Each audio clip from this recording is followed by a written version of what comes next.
Since Dave is out this week, we have a very special guest joining the show. Please welcome. Facts on tracks. We're gonna break some vinyl down from the front to the back with facts on tracks.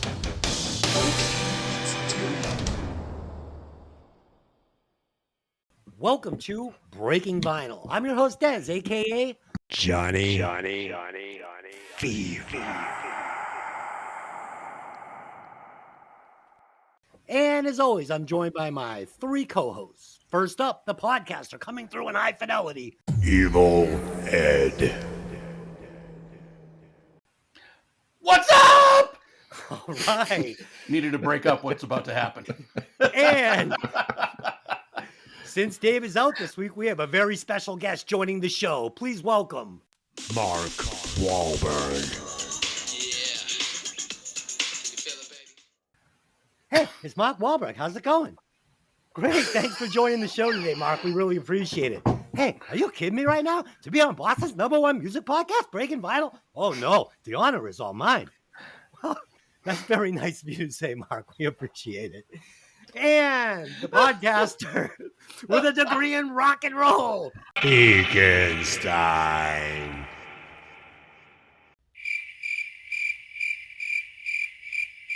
Hi.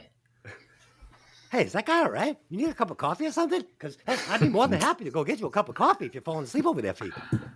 I'm good, Mark. Okay. And as always, the mission of the show is for us to introduce you and the listeners to albums which you may never have heard of before, while also discussing the classics. And on occasion, we will ruthlessly insult each other's musical taste. So sit back and enjoy the show. Tonight, we will be discussing Thunder, the debut solo album by Andy. Hold on. Are you kidding me right now? You said we were doing Marky Mark and the Funky Bunch. Yeah, Mark, I just said that so you joined the show. Oh, I'm not prepared. I didn't listen to this album. That's okay, Mark. Neither did I. All right. Say hi to your mom for me, okay? Okay, Mark. Thanks for stopping by. Everybody, Mark Wahlberg. Mark Wahlberg, thanks for joining the show. Oh my God. Okay. Yeah, now I'm gonna insult you. Instead of just insulting your musical taste, I'm just gonna insult your impressions. That was horrible. Oh, fuck you. That was the best fucking way. great. That was the best Mark Wahlberg ever. I did like it. It was horribly wonderful.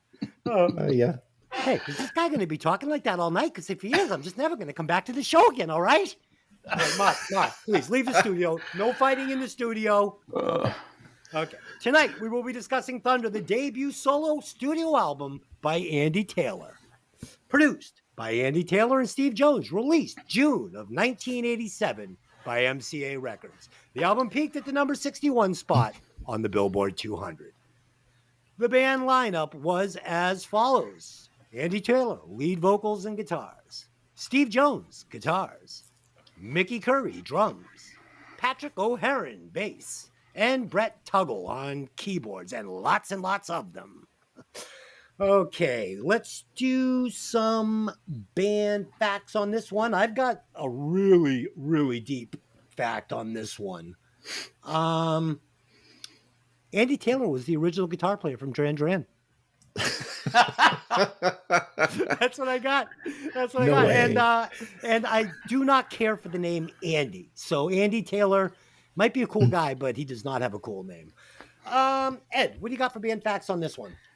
Oh boy, yeah. So he was also the guitar player for Power Station. Another deep cut there. I know, right?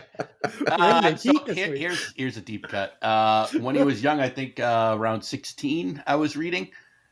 He took lessons from guitarist David Black, who was a member of the post-David Bowie version of the Spiders from Mars. Oh, wow. That's pretty cool. Yeah, right. And while living in L.A., Andy Taylor met Sex Pistols guitarist Steve Jones. They started to work together. At the same time, Andy also recorded the hit single Take It Easy, and the drummer and bass player were Terry Bozzio and Patrick O'Hearn, who's on this album, and they were both the drums and bass for Missing Persons. Wow.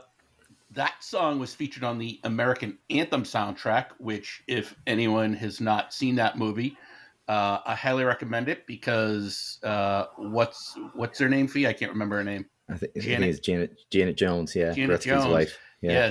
Yes. Wayne Gretzky's beautiful wife. Yeah, she is. Wow, is she beautiful? Especially in that movie. But he also wrote 2 additional songs that were on the soundtrack. So a big one, and I hope I'm not stealing anyone's thunder with this, and I was kind of surprised.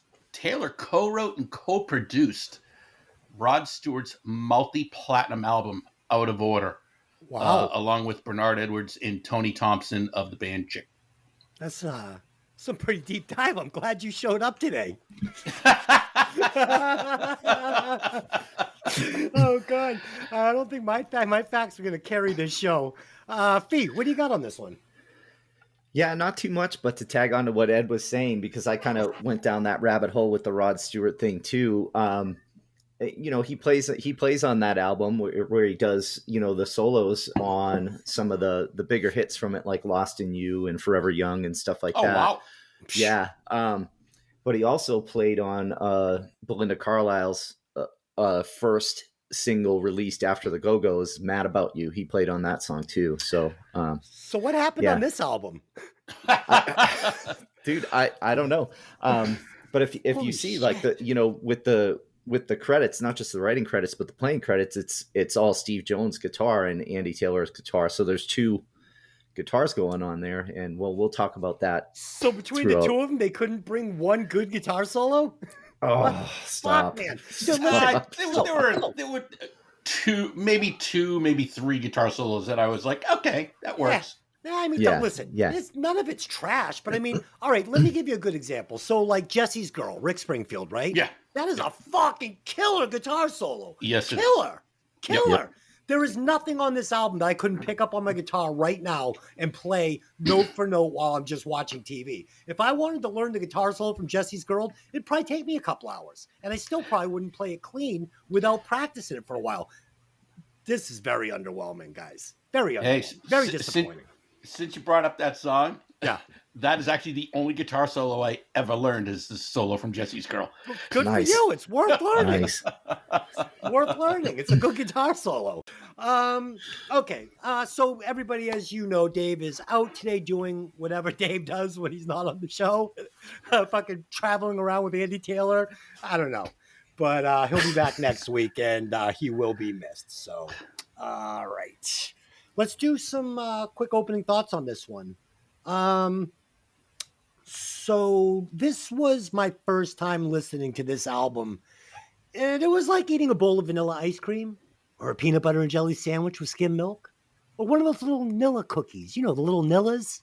Oh, They're good. don't knock on the Nilla. No, but I mean, listen, but what So I'm saying good. here is I enjoy all of these snacks, right? But they're not challenging me. I'm not going to be like, Ed, man, I got these cookies. They're called Nillas. You just got to try them. No, these aren't pirouettes. These aren't fucking Pepperidge Farm.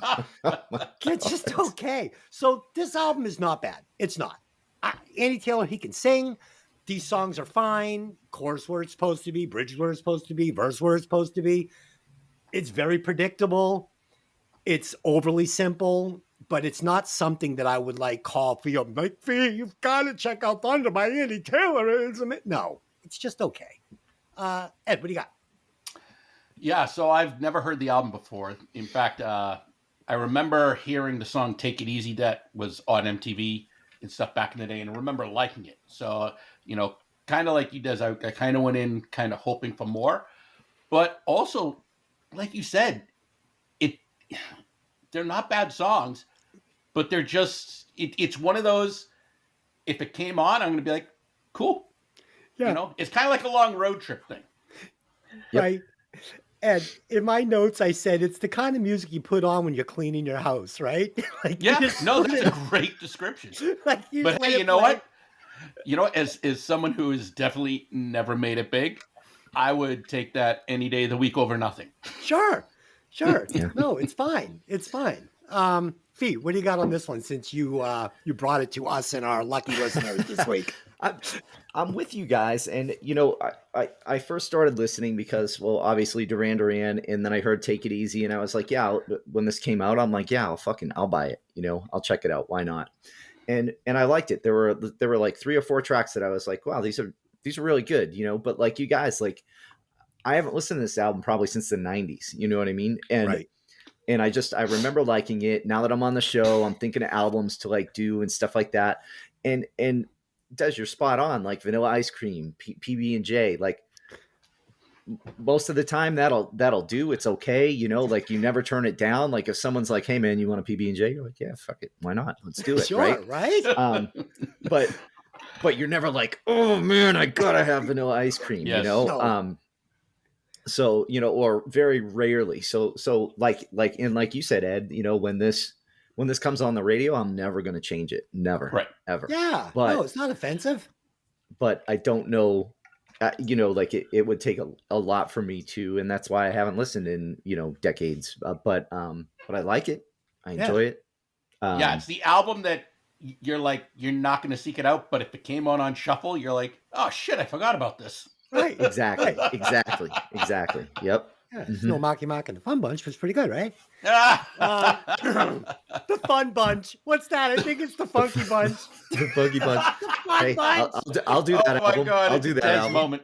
Another Des moment. Oh, so it's cool. I bought you were talking about the David Bowie connection, and Yeah. I bought my wife a autographed promo picture from what was this his pirate era? What was it? Captain Jack or something? Oh, I forget. Yeah, I so remember anyway, it seeing was- pictures. Yeah, it's from that era. It's a black and white picture with him in that gab, and it's been authenticated by like the guy that authenticates like rock and roll autograph memorabilia.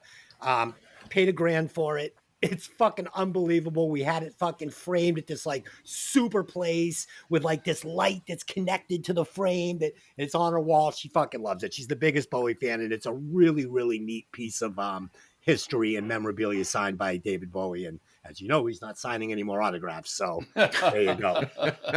Unlike Andy Taylor, if you'd like something signed, he's still going to sign it for you. I'll get it done quickly though. Yeah. Yeah. So let's get into this album. I'll get us started. I want to say this album, like, it started off pretty good, I guess, but it like this one really devolved to the end where it was like, we'll get there. So this opening track is called I Might Lie. So I thought this was a good opening track. It had that cool, like, guitar motor thing. Like, I always thought that was pretty cool. I noticed immediately that Andy had a pretty good guitar sound, specifically on this song. I really liked it. Then the vocals kick in. He has a very easy to listen to voice. And I like the way he layers his voice with his own voice a lot. Like he does it a lot during the entire Yeah, song. it's really good. This is a formula that I personally use on almost all of my songs. This is how I come at my vocals. I like to layer them. I like to harmonize with myself throughout the verses, bridges, choruses. It's just, it works. The lyrics on this one, they're decent.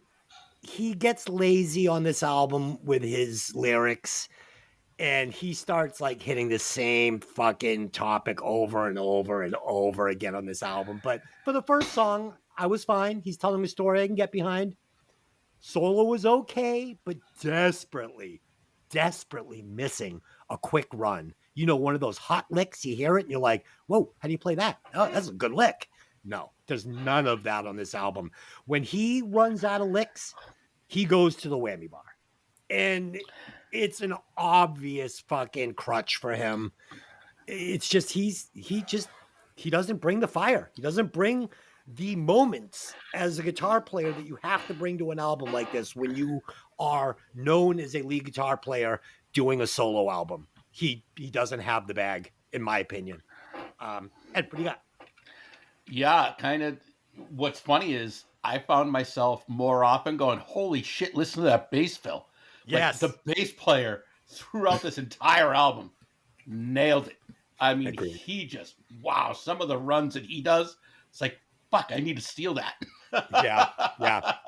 Good bass on this album. Yeah, really good bass. You know what? This song, I really like the opening. It has a cheesy motorcycle guitar sound, and I liked it. I did too. I thought it worked well, and I thought it was like done well too. Like it did. It had this. It had the same thing as like the Motley Crue version of it, which I think is after this. But it was that quality. It wasn't like a cheesy. It was cheesy just because it's Yeah. cheesy. And Kickstart But My Heart. I mean, I felt it, right? Yeah. Oh, dude, I listen to that song all the time. I love it. Great song. But when the music kicks into the riff, that's when I'm like, okay, I get it. I totally into the song. Chorus kicks in. I love it. I love the gang vocals. I love the constant guitar accent. That bip, bip, bip, bip. It's in so many different songs, and it always fucking works. Yeah. Always. Yeah. The middle guitar solo is simple, and I think it kind of brings the energy of the song down. It does. It really just, I was like, oh, I'm here. And then I'm like, ah. Yeah, but Ed, the problem was right. It's simple and melodic. It comes in good, but it lacked that moment, like when you needed it to fucking catch fire for 1 second. Exactly. Yeah, I think it would have been a better solo if there was more energy. There was more to it. It would have kept the energy up. However, the second guitar solo is definitely better. I thought it was very melodic and energetic and ends the song very well. You know, overall, I thought it was a really great, upbeat, energetic song that I was hoping would set the vibe for the rest of the album. Yeah, I agree with everything you said there. It was funny. So just bringing up Motley Crue real quick, I was doing going down the rabbit hole on fucking YouTube last night, and this new video popped up last night from this guy who was like a mole. He was like in the studio when Motley Crue was recording Theater of Pain. And he has, he adds pictures to this YouTube video proving that he was there. And he says Nikki Sixx didn't play one note on that album. Complete ghost bass player. Yeah. I totally believe that. Yeah, which I always suspected anyway. So it wasn't really surprised, but I love that he is just such a fucking fraud, even though he's cool as shit. There's that rumor that he didn't even play the tour. They had a look-alike. Yeah, that guy Matthew Trippy. Yeah. Yeah. They say he was in fucking. It's funny because all right, I've done a deep dive on this as well. We won't like do a show around it, but I've like really deeply dug into this story, this myth, and it's possible. It's possible. If you look at the outfits he wears, it covers up his arms now. It's covering everything up. You can't see the tattoos really. He seems to be a little shorter. Look into it yourself. It's fun anyway, even if it's not true. Kind of reminds me of that Paul McCartney story too, where they say he died in the car crash, and then they replaced him with that. They said that the Beatles had done a contest where they wanted to get lookalikes for the band, and they say they did that specifically because Paul McCartney died. So I don't know. Probably not true. Fee, what do you got on this one? Well, maybe I should have added this more in the beginning, but when Duran Duran were together a long time before Andy Taylor joined, and he joined as kind of a younger guy, for that band. And it wasn't really until he joined and kind of tuned up some of their tracks that they got going, that they really took off as a group, Duran Duran. So I was kind of like looking at it through that lens when listening to this album, is like, maybe he's best at collaborating with people than like creating his own stuff. But there are a few tracks that I really enjoy on this, and this is one of them. This is a playlist song for this album for me. Like if I'm making like something like cleaning your house music or like driving along, whatever, I'll fucking add it to the, I'll add this song to that kind of playlist for sure. Definitely. As this album wears on though, like by the end, oh man, it started to really grind on me. Track 2, Don't Let Me Die Young. So this album starts off pretty good. Like I had high hopes as we started in on this. Great drum bass intro, Ed. I know you loved it. Yep. We get that really cool sounding guitar sitting right on top of this bass and drum intro. I really, really like the way this sounded. It came in great. We're going to get some brass on this song. You guys know how I love the horns. So, I really, really liked it. And then I love how tight this track gets. right when the verse kicks in. So we get this really nice big intro full of music. It's wide, it's stereo, it's great. And then all of a sudden, sucks down nice and tight, and we get this verse. Sounds great. Good 80s pop vocal from Andy. I mean, the guy can sing. Like I said in the beginning, he's got a very easy voice to listen to. He's a pro. He's a studio musician. He sounds great. The solo started out okay. Like I was like, okay, here we go. Nope. Ran out of riffs, grabbed onto that whammy bar, and it just wasn't good for me. But overall, I did enjoy this song. That's 2 for 2. I liked it right out of the gate. Ed, what do you got? Yeah, it's so funny. Our notes are so similar. I got here. The second track opens with this heavy mid-tempo drum beat with that steady, solid, just rock bass line, just hanging on that note, which it's just so rock solid. And then a guitar riff that is really unique on top of it. I really appreciate it. Then the guitar moves into the riff of the song, and it's like, all right, this is flowing pretty good. You notice the piano that's in there. It was a nice surprise. The verse itself is very cool. I love the staccato guitar and drum accent.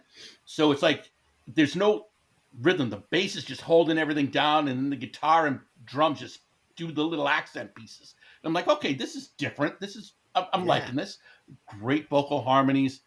And when the song gets into the chorus, the guitar line, it has this Slade type feel. It was like that feel just instantly made me think Run, Runaway. Yep. Yeah. And I'm like, okay, yep. I kind of wish it had the same energy that song has, because that song comes on, I want to jump out a fucking window. I'm so hyped up. Yeah. And so here's the problem, okay? So these first 2 songs have a certain formula, the way they're written, the way they're performed, the way they are produced. And I'm loving it. And like you said, we get a little glimpse of a keyboard in this one. I'm like, oh, maybe my ears pick up. I'm like, nice. That's a nice little spice in the soup.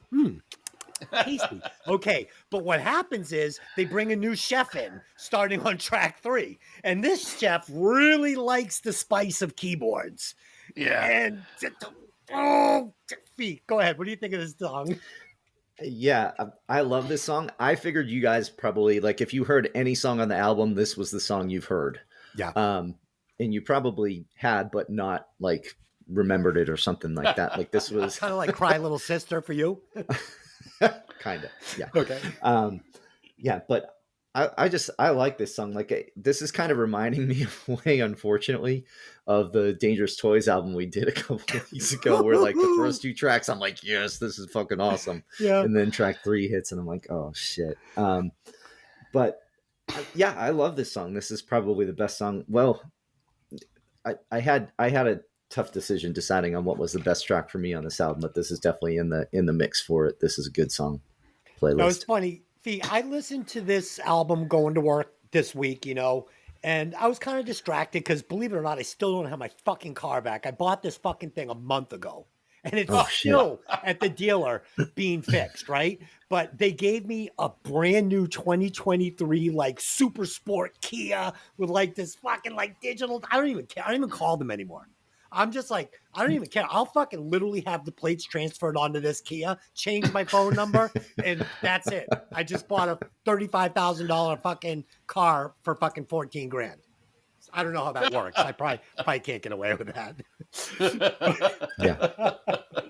You can give it a wonderful try, doesn't it? Give it hell. Yeah, but listening to this morning, so it started off the first 2 songs. I'm like, oh, wait a second. I think I scored this too low. I'm like, this is a fucking good album. And then, listen, I can't get away from this Wahlberg thing now.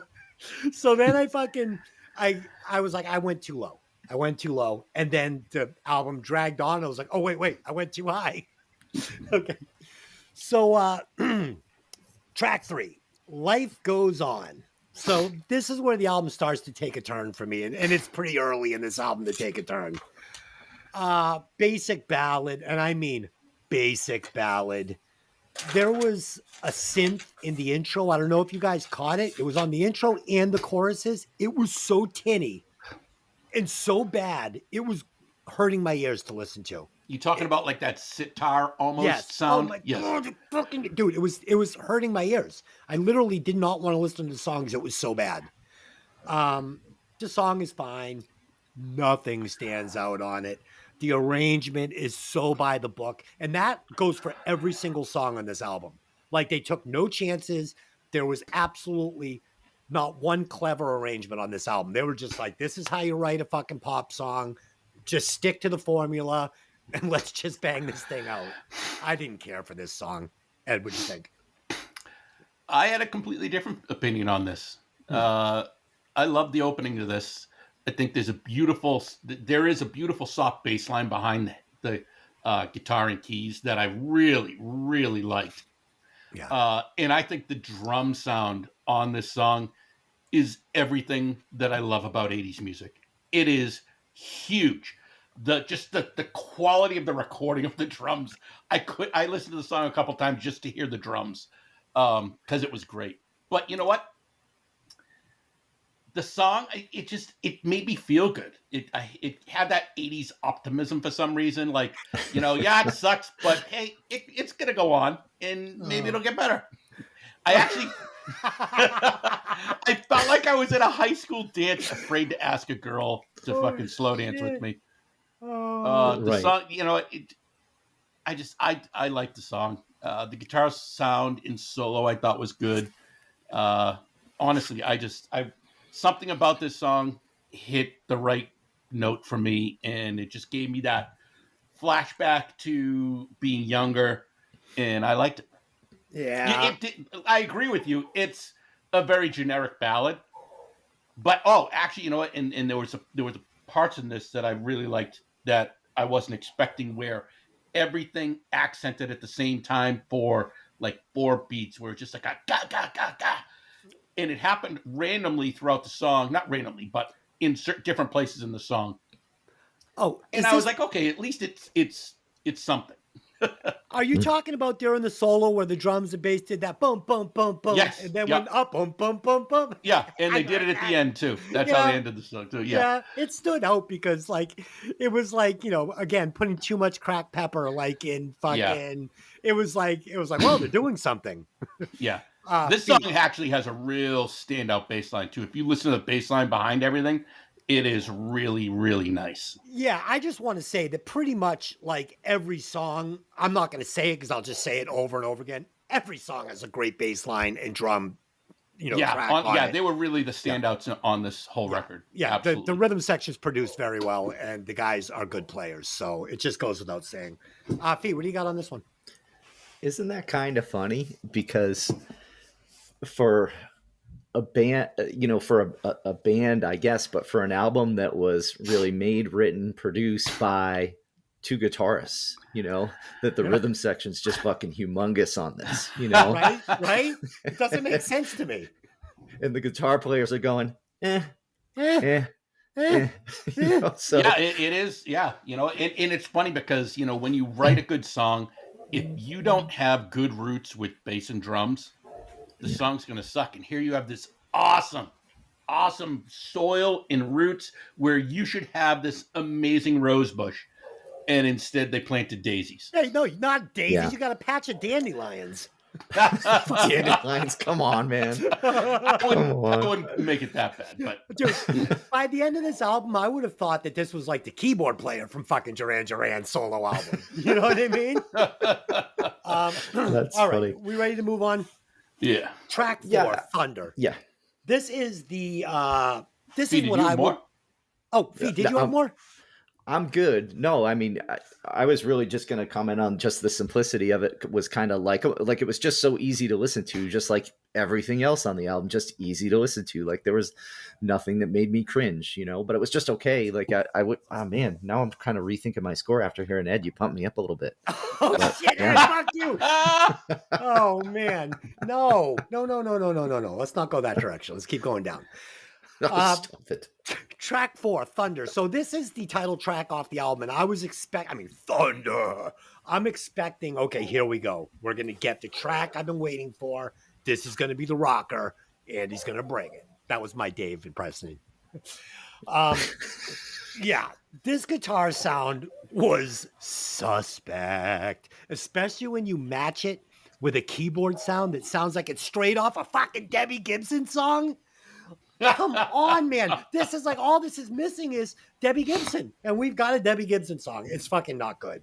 I can tell Andy wanted this to feel like a rocker, but for me, it really, really missed the mark.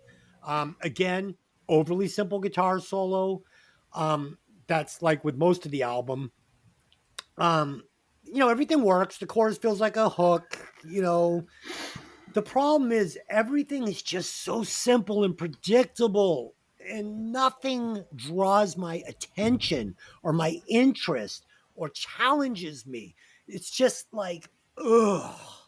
It's just boring. It's fucking boring. And this song has zero edge. You can't call this thunder. You can't. There's no thunder on this song. Ed, talk about it. Yeah, this is where everything starts to go wrong for me. I had this feel good moment after that ballad, and then this song kicks in, and I'm just like, whoa. I'm like, all right, well, let's see where it's gonna go. And I'm like, okay, the verse, sure, I'm feeling it. And then the chorus comes in, and I'm like, this completely deflates the entire song. It was like going, and you're expecting for that big upfill of this chorus is going to be huge because you're like, okay. And then it's just like, wait, what? It literally, I felt like someone just popped my kickball. Yeah, just popped it. It was just so disappointing. I wish it was more energetic, the chorus. The guitar solo works, but the chord progression under it doesn't at all. I thought the chord progression had, it's so much more energetic than the rest of the song. Like, this should have been the song, not the rest of the song. The chords behind this solo should have been the song, and Yes. I would have been happy. It didn't work for me at all, this song. Especially it's as good, a but it title didn't go track. anywhere. But Ed, it's like we've been saying the whole time. It's not like it's a terrible song. It's not a terrible No, and that's song. just it. It's a decent song. It just it took me in the wrong direction, I think. Yeah. It's just Fee, what do you got on Thunder? So tell me this: if this were called anything but Thunder, would it be a good song? No, It's fine. I mean, it's No? fine. It's it's not a bad song. It just No. it didn't go where the music was taking me. I couldn't care less what it's called or what the lyrics said. I barely Okay. ever pay attention to those. For musically, for me, just it took me in the wrong direction, and it just was anticlimactic continuously. See, but Ed, that's the problem. I do pay attention to lyrics, and this album is just built on my relationship is terrible. My girlfriend. It's just like it just gets old. I mean, this isn't Sporting a Woody. I mean, this doesn't suck. But whatever. Fee, talk about this song. Did you think that this stood up as the title track of this album? This was. Oh, I'm gonna get shit on for this. Oh, God. Oh, God.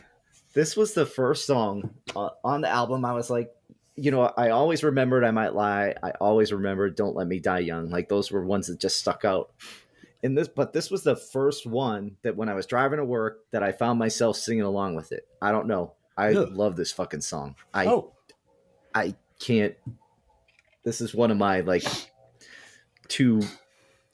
I debated on whether or not this was my favorite track on the album, and now I hear you guys just dump a big pile of fucking horse shit on it, and I'm like, man, No. But it's not that song. It's No. just it wasn't what we thought it should have been based on other parts of the song. Correct. Sure. Correct. No, Yeah. I get it.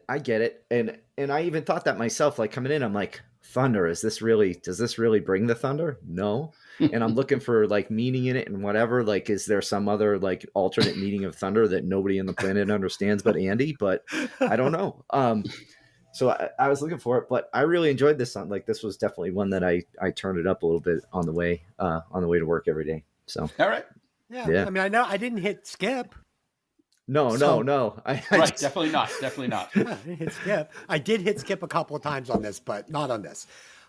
Number 5, Night Train. This is not the Night Train that I like. Okay. So there is a song named Night Train that I enjoy very much, but this was not it. Oh God. So we get a way over the top simple guitar track here. This rhythm guitar it's just, oh, stop it. I'm just like, okay, I'm done. I don't want to do this. This chorus too, it's just goofy to me. Coming home on the night train to your bed. Fucking come on, guy. That's unimaginative. It's stupid. I mean, you're gonna give me Night Train. I mean, get clever, get dark. Give me a story. Give me fucking make it moody. Don't just be coming home to her bed for some, that's where the magic happens with Andy Tanner after coming on that train. Like, no, I'm all set. Ed, what'd you think? This song sounds like a soundtrack to me. That's the instant vibe. I heard it, I'm going, oh my God, is this a soundtrack? I really like the way it opens, especially the clean guitar over the chugging guitar, but it's another mid-tempo song, and it just doesn't grab me. And then when the chorus comes in, it totally sold me on this being a soundtrack. Yeah. Literally, here, I'm going to do my best Desi impression since we're doing impressions. Yeah, let's do it. Picture this. I can actually see a movie scene of a woman walking down a dark city street in the rain after just going through a harrowing event. Another good William song. Shatner? Another good song, but it's such a just generic song. Generic, dude. That's the story of this album. Generic. Like, I think that the album That's a cover great should way have to been describe white, and it should have said in black letters, Andy Taylor. That should have been the album. You know what? I almost want to write an album and just title it Generic. Sure, that sounds good. Let's do it. Fee, talk about this song. Talk this song up for us. No, I can't. This song's awful. I don't like it at all. Okay, there you go. I went down a bit of a rabbit hole on this one, but my first note was exactly yours. Is definitely not the Night Train we know and love. No.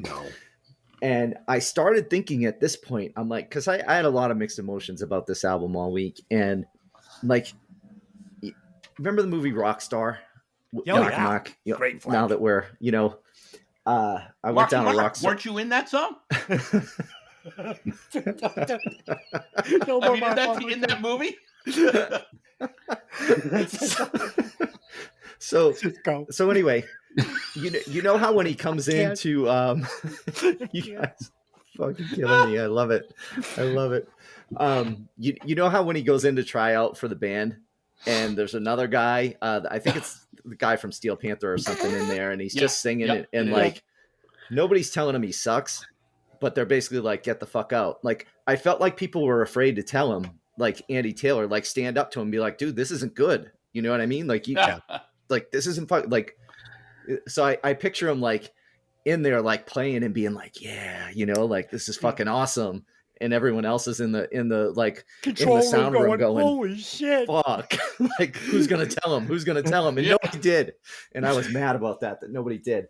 Holy shit. So I went down and like at this point in the album on my last listen, I went down and just watched YouTube videos of all the tracks from Rockstar for like half an hour.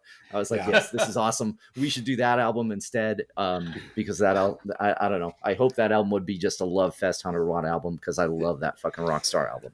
It's funny. We're actually reviewing Dazed and Confused tonight, the movie. Now Nice. that is a soundtrack. Holy shit. Yes, it's a great good. soundtrack. So good. Yeah.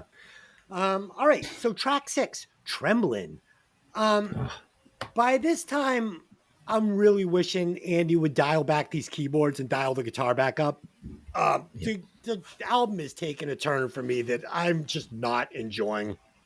I really like the drum intro here, but the flange effect is starting to go off the rails on this album. It's like, what are we doing here, guys? And it starts right now. Like, all of a sudden, they're like, we need to put some fucking flange on this album. And they're all like, yeah, turn it up, flange it up. Because they were afraid. They were afraid to say no. Oh, God, I know. Andy's like, we need to put some fucking flange on this. So, like, Andy, I completely agree. Let's do it. The vocal was boring. The keyboard during the verse was literally more than I could take at this point. It was like, I don't know what happened. Like, the keyboards just started taking over this album like a fungus. The solo sounded exactly like every other solo on the album. At this point, I was just like, I'm so disappointed in this guitar work. I was hoping to hear some really creative guitar stuff. And if you can't pull off the licks, you can't pull off any fire, I get it. That's fine. But you better bring some feel and you better bring some really good melodic shit. And he just didn't, for me, my opinion. Ed, what do you got?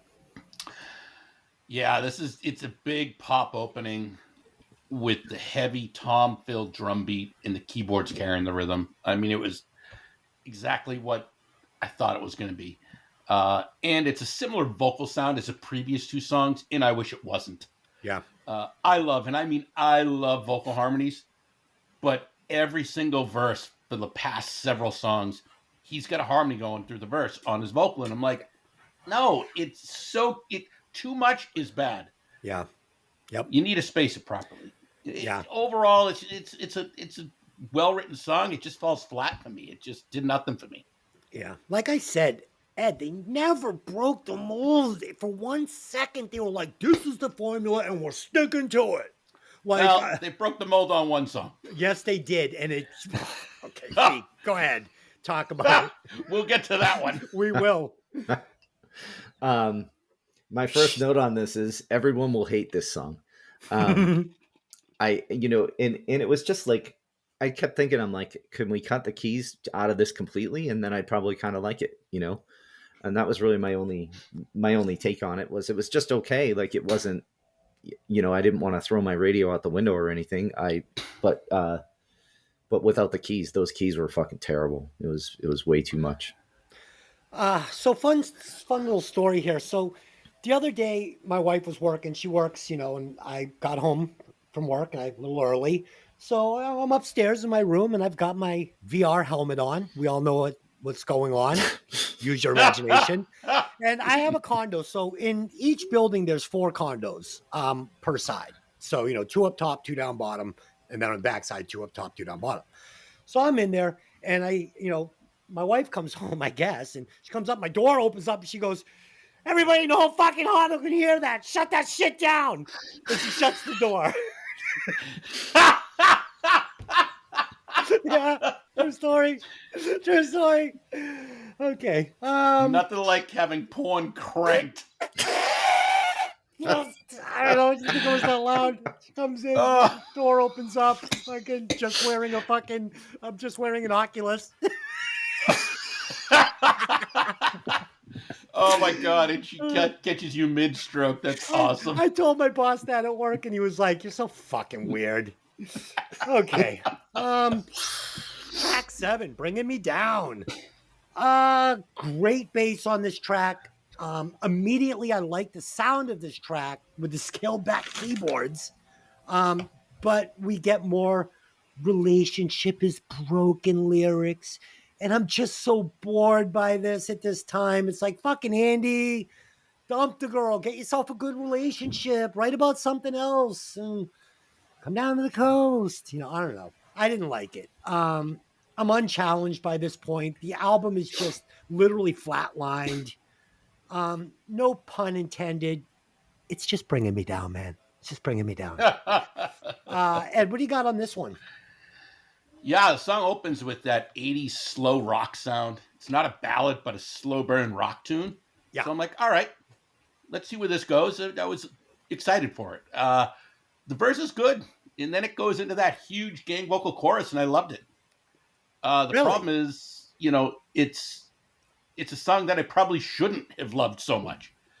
But again, he writes, they're all good songs, just uneventful. You loved this song, though? Would you say I don't you love loved it? I like this song. Okay. I think this guitar solo is perfectly 80s too, where it's just doing the vocal melody. I'm like, it's that stereotypical pop, not ballad, not rock song. So here's what's happening for me at this point. Like, let's just say this was the bonus track, and I listened to it. I probably wouldn't be like, oh, I fucking hate this song. Another fucking song about a bad relationship, blah, blah. No, it's because it's starting to beat me over the head with the subject over and over again. Yeah. So I don't hate the song, but the body of work is starting to wear on. Yeah, me. it's getting very repetitive. Very. Fee, talk about this song. Yeah, this was one that I kind of started off high, not super high, not like playlist high, but I was like, oh, this is okay. And then I listened to it again and again and again and again, you know. Yeah. And the more I listened, the less I kind of liked. Like what, and that didn't happen with the other songs. Like the more I listened, the more they kind of stayed the same for me, you know, like it is what I thought it was. But this was one that really just played out for me. Like I couldn't, by the end of the week, I was like, man, I just don't like this song. Right. Yeah. I'm with you. Track 8, Broken Window. Again, man, it is just Flange City. I was starting to astral project at this point, like there were binaural beats or something. Like I had the headset on. I'm like, all right, I'm starting to get a little woozy from all this flange. All right, so right here, this Andy Taylor or whoever played this solo is exposed. Is just not being good. Okay, so I'm gonna assume it's Andy Taylor. He tries to deliver a grown-up big boy solo like Eric Clapton style here, right? But honestly, he does not have the chops. He does not have the guitar sound. He does not have the feel to pull this solo off and be selling it to me like a guitar guy, like Eric Clapton would. Like, and it's what he's shooting for here. I mean, it's obvious. It's what he's shooting here, but it's no. I mean, I could do 10 times better. You give me 3 takes on this song, I'm going to give you a guitar solo way better than this. And I suck. I'm nobody. So not good, man.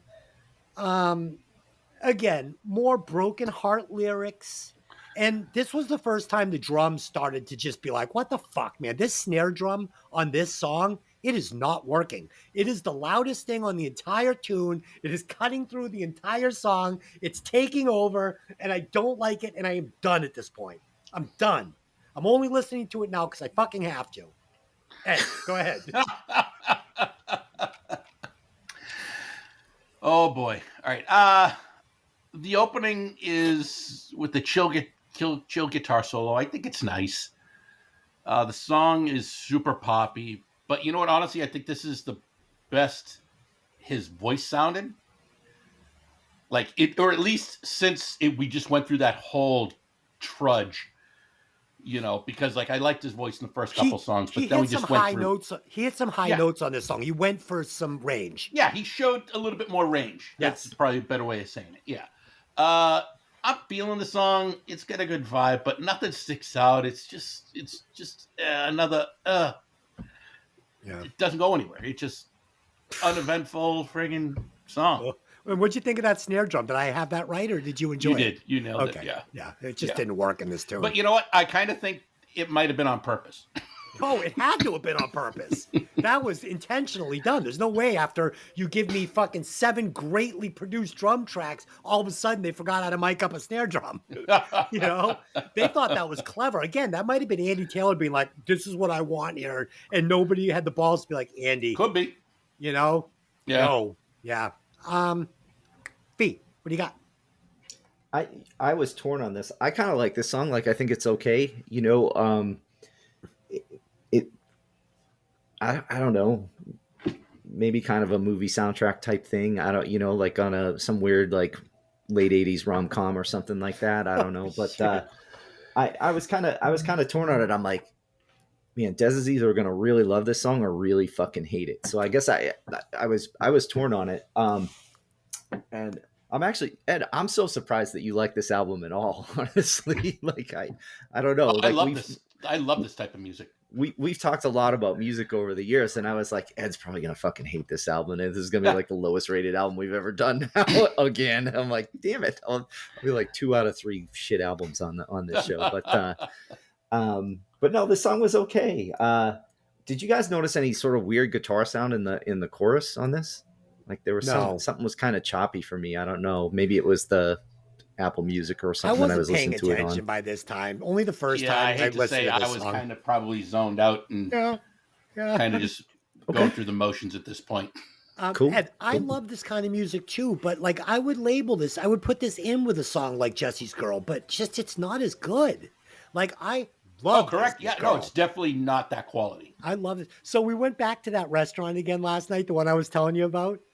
And that waitress, she came on her shift as we were there, right? We had already halfway through our meal, and my wife goes, "Yeah, that waitress just came in." I go, "Yeah, someone must have texted her and told her I was here." Oh my god! All right. So this brings us to the final track on the album. Thank God, this fucking track.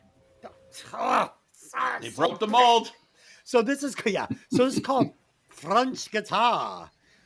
So Andy tries to go out with this big dramatic production, but oh boy, does this mess of keyboards and stiff drum beats miss the mark for me. There is nothing of any substance going on as far as guitar goes on this track. In my opinion, they should have left this one on the cutting room floor. It's fucking terrible. It says nothing. It does nothing. It goes nowhere. It's unimaginative. It's shit. It's shit. Ed, what do you got? Yeah, as soon as this thing opens, I'm like, oh my god, is this the theme from Top Gun? Oh 'Cause no. it's got that low gong, and it's the exact same note. And then the piano quickly changes that. And then literally I'm like, I didn't even realize half the song went by, and I went, wait, is this an instrumental? I'm like, why? Oh shit. I don't mind instrumentals on albums, but they gotta go somewhere. Yeah. This is literally, it's too slow. It doesn't keep my attention. It sounds like the credits should be rolling in a movie. You know, it just, I wish they left it off the album. But It's Ed, just- you just nailed it. Like that Top Gun fucking thing with Steve Stevens and the piano. Yeah. Like at least we're getting this fucking like Fee would say, we're getting this earworm guitar lick Yes. that you hear it once, you've heard it a million times. It's good. It goes somewhere. It's got some fucking like some substance. It's got some direction. This is fucking trash. This is Yeah. trash. You want to hear something weird? Our most listened to podcast that we've ever done, the most listened to episode, and this is just on Spotify. So like I told you guys, when I look and send you guys some of the analytics, this is just Spotify. Like we actually get more listens on Apple than we do on Spotify. But what would you think our most listened to episode would be on Spotify? Van Halen. Okay. And Fee, what do you think it might be? Probably before my time, maybe Bowie. Okay. Our most listened to Spotify podcast is the Top Gun soundtrack. Is that the fucking weirdest thing? That is No kind of way. weird. Yeah, it just actually blew by the Junkyard episode, which was number 2. Probably because Junkyard shared it with 1 million fans, you know? Right. Yeah. But I couldn't believe it when I watched that one creep by it. I'm like, what? Top Gun soundtrack? Really? That shouldn't have been. Hey, that song shouldn't have been allowed on the podcast, right? I mean, it's not even a podcast song, right? Okay. Fee, what do you got on this final track?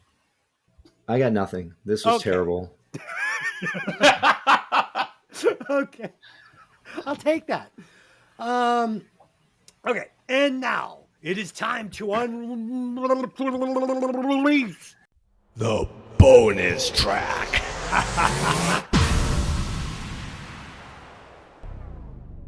Today's bonus track was requested by Carl Spackler from Nebraska. He writes, guys, I love the show. I'd love to play a round of golf with Ed and Dez, and I'd love to hear you guys review Chalk Dust Torture by Fish. Thank you, Carl. I appreciate that. So, guys, I thought I hated Fish, but it turns out I actually just never heard Fish. So I gave it a chance. I put the song on, and it has a cool classic vibe. I think the guitar player is solid. I think the musicianship is solid. I really enjoy the singer. I mean, he does this thing where he kind of like talk sings a little, Jim Morrison type. He doesn't sound like Jim Morrison, but that kind of style. Great words. The whole thing is great. I was really, really surprised. I couldn't believe that I was enjoying the song as much as I was. Fee and I were talking about it before I hit record today. And my only knock on this would be there's a ton of repetition in the song. So like, let's say the intro riff, it kicks in. I love this intro guitar riff. The problem is I don't want to hear it 25 times before the guy starts singing. And but the reason I'm not going to knock it for this is because this is what they do. This is Phish. They're a jam band. They write long arrangements. They want this intro to be 25 bars. Because when you're at a Phish concert, you haven't taken a shower. You've taken mushrooms. You're dancing with your girlfriend. She's got dirty feet. You want it to go on and on forever. So Everything you hate does. yes. So my wife has great feet. So she really does. I mean, just so sexy. She gets these pedicures. She always picks great Not dirty, colors. No, they're very clean. And I've always told her you should fucking start a website, like, and get people to She'd make a fortune. yeah, like, for Patreon, she could dress her feet up like, I don't know, whatever. OnlyFans page for feet. Yeah, fuck yeah, make some money on those feet. But she's not interested in that. So yeah, anyway, I'm not going to knock these guys for the way they arrange their music, because if you're a Phish fan, this is what you want and this is what they do. So I was very grateful that Carl Spackler suggested this song. And overall for me, it is pushing a surprising 67.9 watts. I really enjoyed it. I did get a email from Dave. He listened to it and he says, okay, I listened to Phish. Now I feel dirty. It was okay, kind of a 60s vibe. Song was fine. Weird lyrics, really good guitar solo. Didn't love the strange jazz ending. I'll give it a 51 watt score. Dave, thanks for taking the time to listen to Phish. I know you really didn't want to. Ed, what do you got on this bonus track? So Fee and I have done several cross-country road trips, and he always threatens to put Phish on, and I always lose my mind because I just don't like jam bands at all. However, I listened to the studio track of this, and I was pleasantly surprised. I dig the riff, the initial vibe of the song, but as it goes on, I start to get irritated, and it's because I just don't like that 60s jam band vibe where everything is so open with no real direction. Yes. It just, it was, I get it. I enjoyed the song. I wanted to edit the hell out of it though.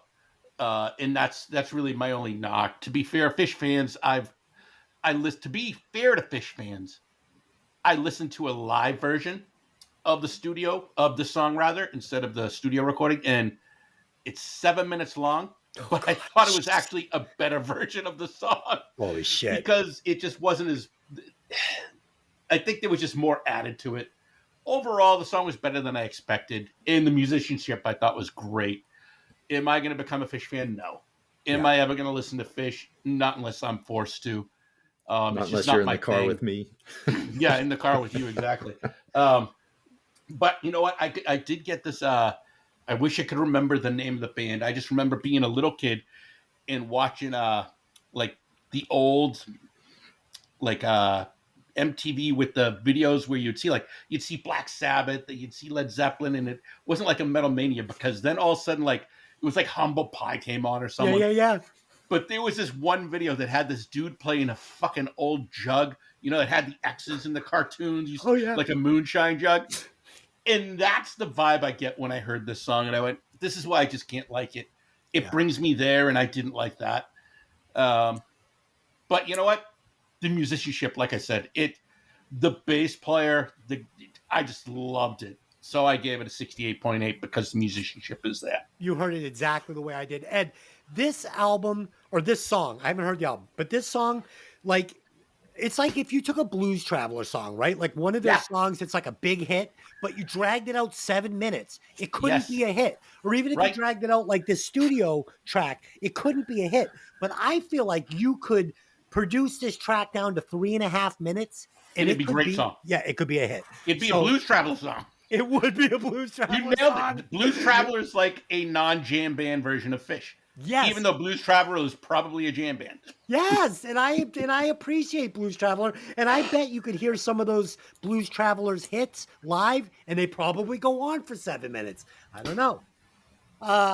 Okay, Fee, tell us why Carl picked this song.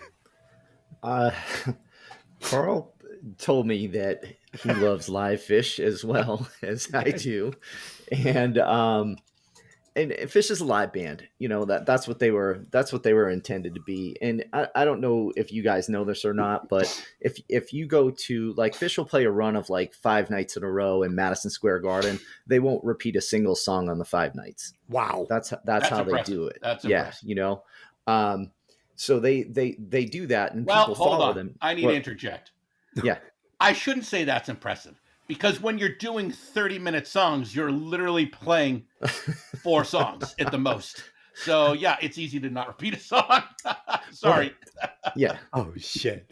I mean, there are some sets that are 4 songs. There are some sets that are like 8 or 9 songs. You know, I mean, it just depends. You know. Yeah. So Carl said he chose this song because it was an album version that was about 4.5 minutes long, and not one of the album versions that are like 7 and 10 minutes. I knew, Carl knew that would be too much for you, fucking assholes, because you wouldn't even give it a chance. You wouldn't even listen to the whole 7 minutes if it was a 7-minute song.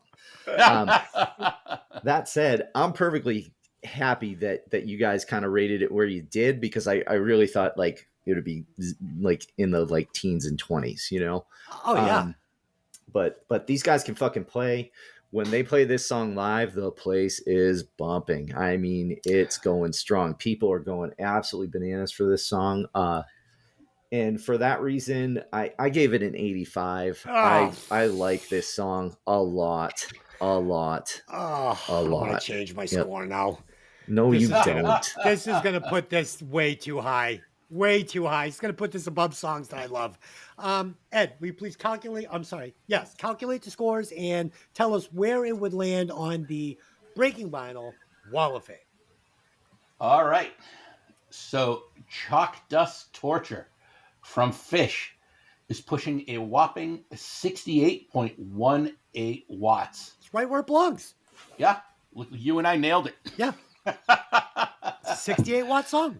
Yeah, and it puts it at number 1, 2, 3, 4, 5, 7, Okay. right above Underground by the Throbs, and right below Cry Little Sister by Gerard McMahon. Yeah, it's not better than the Throbs, but that's fine. So where is this fucking Asia song again? This Asia song is at 5. Oh, I fucking hate this song. It's ruining this list. We need to put this song in last place. Pushing 71.13 watts. God, I regret this. This is one of my big regrets in life. Okay? That I scored that song as high as it did. I fucking hate that song, and it's ruining this list. Ruining it. It's you know what this is? So on the movie podcast, it's Black Christmas, okay? Somehow this fucking movie, Black Christmas, got like this. Oh, okay. I don't want to talk about it anymore. You know what's funny, Des, is it's just so perfectly you. You gave it the second highest score. Oh, fuck. I'm such a dummy. Fucking idiot. Oh, God. All right. I mean, if we can wrap this up soon enough, I can get back to my fucking Oculus before my wife gets home. Okay. Let's do some favorite tracks we cut and replace some numbers. I'll get started. So my favorite track on this album would be I Might Lie. That was a great track. Really enjoyed it. Song I would cut. What's the last song? French Guitar. I was gonna cut Trembling, right? Because I mean it's like an actual song, right? So I almost feel like it's cheating saying French Guitar, but let's just say French Guitar, and I would probably chuck Trembling out with it in the trash. So those are my two. Ed, what do you got? All right. My favorite song is I Might Lie. I think it's a good opener. It set a great mood for what I was hoping the album would be. Yeah. And yeah, I'm with you. I wish French Guitar just caught fire and burned. Okay. Yep. Fee, what do you got? yeah, obviously cutting French guitar because it's, I don't know, it doesn't belong to exist. It doesn't deserve to exist at all. I wrote my favorite track was Thunder. I found myself enjoying that track the most throughout the course of the week. Thunder? Yep. Oh, Yep. oh, Jesus. Okay, go ahead. Hey, what's wrong with this guy, huh? I don't know. Oh, man. And the song you'd cut? French guitar, 100%. Oh, French guitar. Yeah. 100%. Yeah, he Okay. did it backwards. Yeah. Sophie, I gotta get you on Hey, did you ever see that movie? I was thinking we'd do like a big brain night with you and my wife, and we'd do like Real Genius or something like that. I might be love that fun. movie. Like you two just fucking doubling down on me, just like fucking punishing me for like not being able to read and being stupid. I think it'd be pretty funny. You guys would be like throwing big words around, and I'd be like, I don't know. It'd be like on the pretty funny. like on the Ghostbusters podcast. Oh, God. That was so good. Okay. Let's replace some members and add some members. So for me, I would remove Andy Taylor only on lead guitar. He could still play rhythm and he could still sing. And I would replace him with one Neil Giraldo, Giraldo, who played the solo on Jesse's Girl by Rick Springfield. I think this guy could bring some memorable licks with a little bit of fire and plenty of melody. So that's my pick. Ed, what do you got? Isn't that Pat Benatar's husband and like lifelong guitar player? I wouldn't know. Sounds good. I'm though. pretty sure it is. Yes, I like I'm the pretty sure fact. Neil Giraldo is. Yes. Okay. All right. I would cut Steve Jones or Andy Taylor, whoever's playing the guitar, Mhm. and replace them with Craig and Here Goes My Best Desi impression. Do it. Chiquito of Jefferson Starship. Chiquito. Okay. Yeah, Nice. I think he's a very underrated guitar player, and I think he would work excellent with this band for Nice. what they were trying to achieve.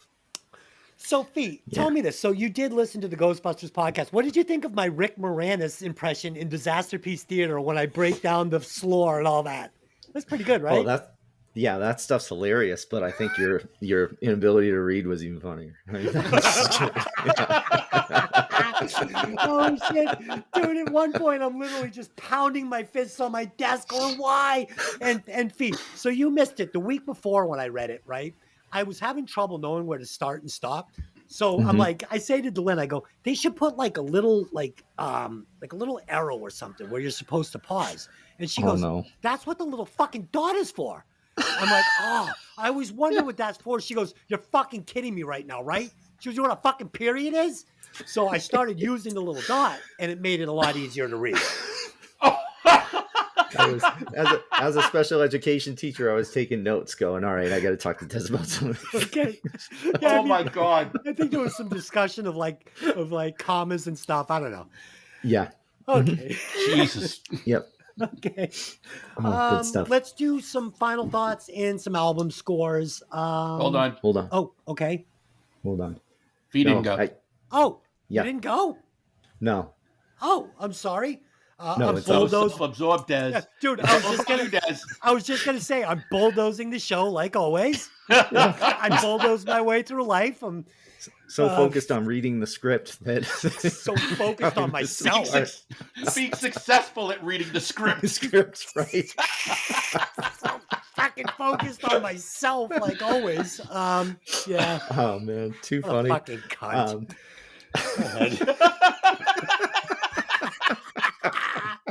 Fucking loser. Oh my God, I'm dying. So good. Go ahead. So I would replace Andy Taylor as well, but his vocals with Robert Palmer, because I really like the stuff they did with the Power Station. I thought that stuff was good, and I think his Nice. vocals could have brought a little more of an edge to this album too. Yeah. Dude, I'd like to do a Robert Palmer album. I'm a big fan. Big Yeah. fan. Yeah. Okay. So we will start with Dave today because he did listen to the album and he did write in. So he writes, here's my main album thoughts on Andy Taylor. It's an easy listen. Oh, let me try to do this. Okay. It's an easy listen. Deeper. It's an easy listen for fans of the music. It's an easy listen for fans of 80s music. Great sounding. Oh God, I can't. you dude, reading? It's so funny because I pull off this podcast somehow, right, without stumbling. But when I have to read more than like fucking 9 words in a row, it becomes a real problem. Okay. It's an easy listen for fans of 80s music. Great sounding recorded, very well played, very tasty guitar. Assisted by Steve Jones of the Sex Pistols. I just wish they brought in someone to punch up the song a little more. Needs more hooks. Track 2, Don't Let Me Die Young, is probably my top pick on this one. My score, 58 watts. Thanks, Dave. I love how you ignored all the punctuation again. Dude, I don't get it. Nope. I don't know why. It just, You like I to don't breathe, right? yeah, I get monosyllabic. No. Is that the word? No. Sure, Des, that's the word. If that's what you want to call it. B, what word am I shooting for there? I don't know. Because- The fucking English teacher doesn't even know what word I'm trying to say. Okay, my final thought. This album is fine if you just want some extremely basic 80s pop music in the background as you're cleaning your house, as I said earlier. It's very unimaginative. Andy's vocals and guitars are fine, but just never drew my attention. So for those reasons, this album is pushing an underwhelming 47.1 watts. Guys, something just hit me. Do you ever notice that I'm able to read my own thoughts perfectly? Do you know why? There are I've just noticed this. There's no periods. There's no commas. There's no punctuation. There's no, what do you call when you make a letter big? There's no capital letters. There's no capital letters, right? It's just written out in one big long thing. So Oh my God. Yeah, so that's weird. I'm glad that you're proud that you successfully completed kindergarten. No, okay. Not even. I did get my education from the Reach, as we know. Yes, that is true. Yeah. So okay. Ed, what do you got? And you got my score there, 47.1. I did. Just under average for me.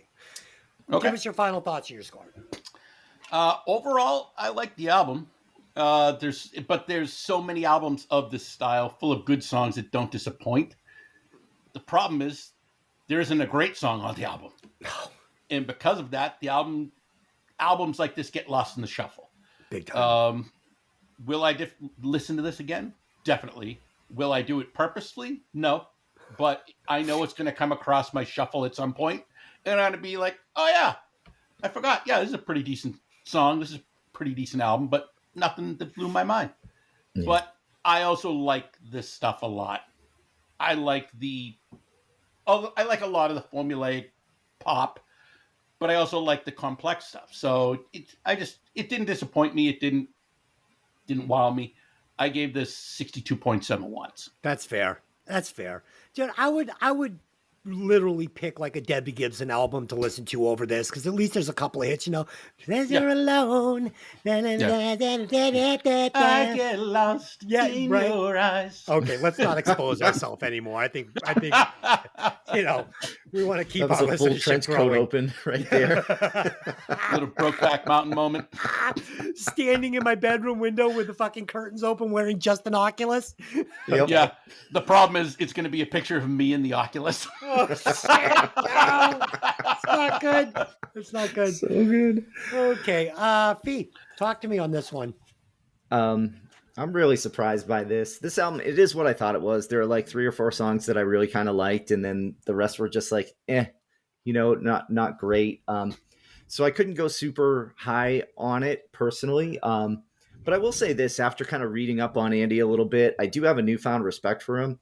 I mean, when he joined Duran Duran, they took off, so he's got some skills. The Power Station were a huge hit until Robert Palmer left, Yeah. And then he works on Robert Palmer's like solo album. This dude just loves music. You know what I mean? Like, Yeah. Robert Palmer leaves a successful band to go solo, and the guy from that band goes and helps him like write and produce the album. It's fucking insane, you know. And Guy that just loves monstrous music. Rod Stewart album too. Yeah, the Rod Stewart album works with Belinda Carlisle. I mean, he's worked with everyone, so I got a newfound respect for Andy Taylor. He's not just like pretty boy, decent guitarist from Duran Duran, you know. Like this he's good, you know.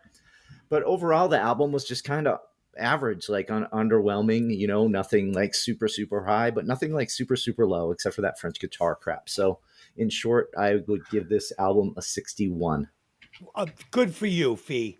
Good for you. This is where this album belongs. It might be a little better than average, but I couldn't go there. Ed, please calculate those scores and tell us how many watts this album is putting out. All righty. Hold on. Gotta highlight this.